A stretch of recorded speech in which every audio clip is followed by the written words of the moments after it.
আজকে প্রথমবারের মতো আমি ঢাকা টু সিলেট টু ঢাকা ব্যতীত অন্য কোথাও একটা যাচ্ছি। সকাল সকাল ঘুম থেকে উঠেই চলে আসলাম রেল স্টেশনে। আমার ট্রেন ছিল 10:30টার, কিন্তু এখন বাজে 11:30। এখনও ট্রেন এসে পৌঁছায়নি। এখানে বসে বসে রেল স্টেশনের দোলা খাচ্ছি। আমার সাথে একজন এসেছিল আমাকে সি অফ করতে, সেও এখানে বসে বসে আমার সাথে দোলাই খাচ্ছিল।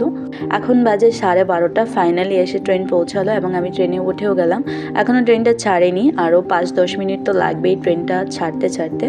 তো 2 ঘন্টা ডিলে করেছে ট্রেন। তো আমার সাথে এটা প্রথমবারের মতো হলো। এরকম ডিলে আর এর আগে কখনো আমাকে ফেস করতে হয়নি।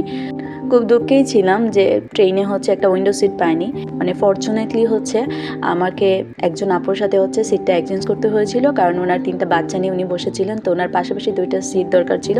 তো ওনার একটা উইন্ডো সিট উনি আমাকে দিয়ে দিয়েছিলেন এবং আমার সিটটা ওনার সাথে আমি এক্সচেঞ্জ করেছিলাম। তো ফাইনালি আমি উইন্ডো সিটেই বসতে পেরেছিলাম। আপুটা ওনার বাচ্চা কাচ্চা নিয়ে আমার সামনের সিটেই বসেছিলেন। খুব কিউট বাচ্চাগুলো ছিল। তো ফাইনালি আমরা কোনো একটা স্টেশনে এসে পৌঁছলাম, যদিও আমি এতটা বুঝতে পারি না যে কোন স্টেশনে আসলাম। প্রত্যেকটা স্টেশনে এসে ট্রেনটা থামলেই যে বিভিন্ন ধরনের হকাররা ট্রেনে উঠে আসে, এই জিনিসটা ভীষণ ভালো লাগে। যদিও আমি সব ধরনের খাবার খাই না, আর আজকে ছিল আমার বেস্ট ডে। তো ট্রেনে মূলত আমি হচ্ছে চানাচুর মাখাটা খেতে অনেক বেশি পছন্দ করি। তো আমি এটার অল্টারনেটিভ কোনো একটা কিছু খুঁজছিলাম ভেজ জাতীয়। তো আমি অল্টারনেটিভ হিসেবে এই পাঁপড়টা নিয়েছিলাম। আর এই পাঁপড়টা খেতে এত ভালো ছিল যে আমি সুন্দর আরাম করে পাঁপড় খেতে এরকম সিনারি দেখে সারাটা জার্নি করেছি। এবং পাঁপড়টা উইদাউট এনি স্পাইসেস এত বেশি টেস্টি ছিল, আমার আর অন্য কোনো খাবার খুঁজতেই হলো না। মনে হয় শ্রীমঙ্গল চলে আসছি, কারণ এরকম চা বাগান দেখলে তো শ্রীমঙ্গলই মনে হয়। তো শ্রীমঙ্গলের উপর দিয়ে যাচ্ছি, আর এখন কিন্তু 4:30 মতো বাজে। তো অনেকটাই লেট হয়ে গেছে ট্রেনটা ডিলে করার কারণে। 1 ঘন্টা খানেক পরে তো এখন সন্ধ্যাই হয়ে যাবে, পুরো অন্ধকার হয়ে যাবে, আর কিছুই দেখতে পাবো না। তো এখন যতটুকু সময় আছে ততটুকু দেখে যাই। আজকেও যদিও আমি প্ল্যান করে এসেছিলাম যে পুরোটা জার্নি আমি দৃশ্য দেখে যাব। তো এখন 4:30টার উপরেই বাজে, আর কিছুক্ষণের মধ্যে সন্দেহ হয়ে যাবে, পরে তো আর কিছুই দেখতে পারবে না। তো এখন সানসেট হয়ে যাচ্ছে, আর এরকম সানসেট দেখতে তো আমার ভীষণ ভালো লাগে।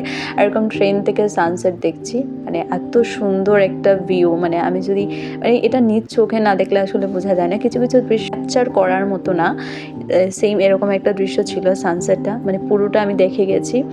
মানে যদিও মাঝে মাঝে গাছপালা একটু ইন্টারাপ্ট করছিল, তারপরেও আমি পুরোটা দেখতে পেয়েছিলাম সানসেট। আর সানসেট দেখতে তো আমার ভীষণই ভালো লেগেছিল।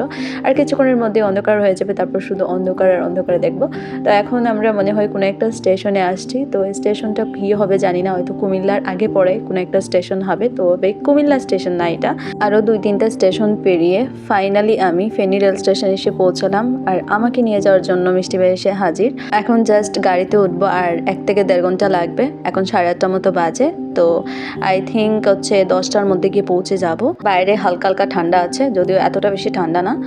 10টার উপরেই বাজে। তো বাসায় এসে পৌঁছে গেলাম, খাবার খেতেও বসে গেলাম। আর এই খাবারগুলো খাওয়ার পর মনে হচ্ছে সারাদিন যে জার্নি করেছি 1 নিমিষে উধাও হয়ে গেছে। আর মামা ঘুম থেকে উঠে হচ্ছে এখানে বসে খেলা করছিল, আর আমাকে দেখে সে কিছুই চিনতে পারছে না। তো আজকের ভিডিওটা এই পর্যন্ত। যদি ভিডিওটা ভালো লাগে অবশ্যই লাইক করে দেবেন। Thank you so much.